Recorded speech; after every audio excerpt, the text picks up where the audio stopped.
beer tubers, and welcome to the very first ever Master of Hoppets homebrew review. I did back in the early days a little homebrew tasting of a beer I brewed myself, an American Pale Ale, but this is an actual homebrew review. With reviewing the Master of Hoppets and Jakob. Now this is a new series we're starting because Jameson, aka Tantrum777, we did a beer trade with him and he sent us a homebrew he did, which is this. It's not got a label or anything, so I'm just going to read this aloud. It's called William Wallace and it's a Scotch ale on 14% alcohol, aged on oak and brewed with rye. I'm not sure if it's aged on oak or just made made with oak chips. If they just put, if you put the oak chips into the brew, I'm not really sure, but Jameson correct me on that. Yeah, I can remove that ziploc back now. And that's a new series we're going to be starting. So if you have a homebrew you would like for us to review, feel free to contact me and you can send a bottle if you want to and we will gladly review it for you so you can get some feedback on your beer. I've already gotten a lot of requests from people who've been wanting me to review the homebrews. I never just got around to starting a series like that. But it's just gotten kickstarted. Yeah, so let's get this cracked open, this humongous Scotch ale from Jameson. Did you say it was 40%? Whoa! He said that it might be lacking carbonation and that we should leave it in the fridge for a couple of days to get some. I think it's well carbonated. Yeah, that's perfect. That was crazy for 14%. So we got it poured here, and that's pretty intense. Yeah. For such a high ABV beer, Jameson. Nice looking head. What would you call that? Off-white. Yeah. Off-white. Eggshell off-white. Yours, it's sticking around. Yeah. That's the more crazy part. And the color is a traditional Scotch ale kind of color. It's got that dark ruby, reddish, brownish color. Yeah. You can't really see through it. It's pretty opaque. There's almost kind of cloudiness to it if you hold it up to the light. Yeah, but let's check out the aroma. Yeah. Wow.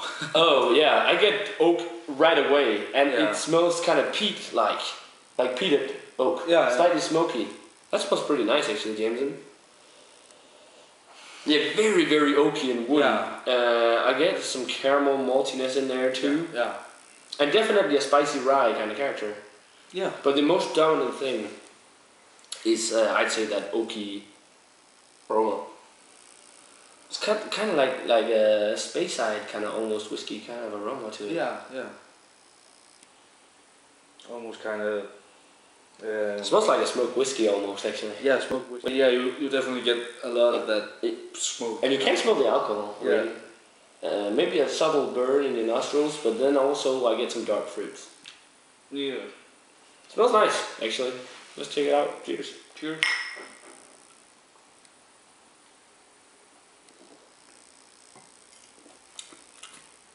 That's actually pretty darn nice. Yeah. It's got a subtle smoke quality to it. Yeah, it does. Not as subtle, but it's definitely there. Yeah. And that's the thing I actually like in Scotch ales, when you get some smoke in it. Mm. That's really nice. What would you call the body on it? Medium, almost heavy. Yeah, it's not completely full, but I'd definitely say medium. It's light creamy texture to it. But what flavors do you get? I think that almost meaty kind of smoked.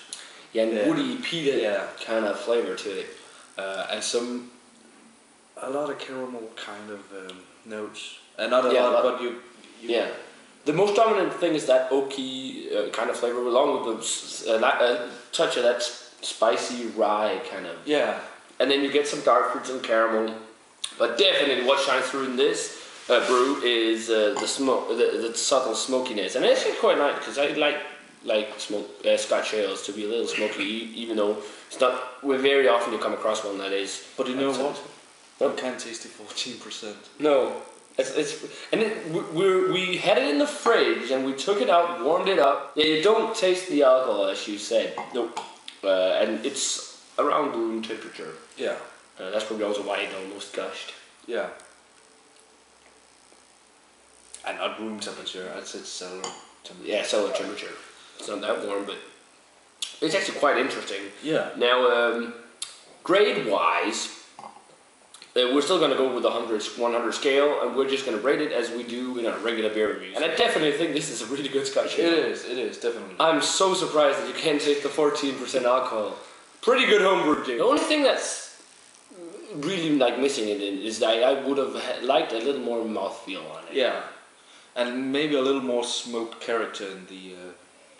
Well, if you think about a traditional Scotch ale, you don't need it that much, but the smokiness is definitely more in the taste than the aroma, which is kind of odd. But really, there isn't a lot of flaws at all really with this beer. Nope. Except the only thing I would have liked was a little more body, and then maybe it tuned down a little on the oaky smoked flavors, because they take up a lot of the flavor of the beer. You definitely get the rye and all, and the dark fruits, caramel, but it's the smoke and this Scotch kind of oaky notes that's dominating the flavor for sure. But still, it's not a bad thing at all. No, but actually might be it might as well have been a brew or a beer sold as a commercial beer. Yeah, it's up there. Yeah, it's a pretty good homebrew for sure. What grade would you give this out of? Yeah, usually I'm not much of a malt and Scotch ale. Funny enough, because of my name. But anyways, yeah, this is a little hard actually to rate your first homebrew because, yeah. But rating wise, for the rating scale. For the William Wallace. Wallace. Tantrum777, aka Jameson. Ziploc Evolved. No, I'd say 83. Yeah.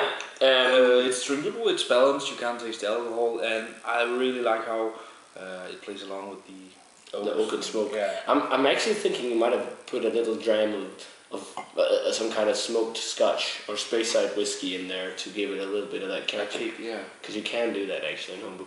But I think it's really nice too. I'm right up there with you with it. Like I'm gonna give it a solid 80. It's actually really nice. Quite surprised by this, Jameson. Definitely a good brew. And we're actually also gonna start homebrewing very soon eventually. And our first beer is probably gonna be a double IPA hopped with Chinook, Centennial, and Citra. Dry hop with Citra. So yeah, we'll of course do a vlog on that as soon as we get it started. And yeah, guys, that's it for this homebrew review. Make sure to contact us if you want us or just me to review a homebrew. You decide. You want me to. Make sure to contact us. And yeah, guys, that's it for this very first The Master of Hoppets homebrew review, joined by Laura Maltz. And yeah, definitely a nice first Jameson. So yeah, cheers. You can be proud of it. And we're gonna see you in another homebrew review. Or another beer review. Whatever comes first. Who knows?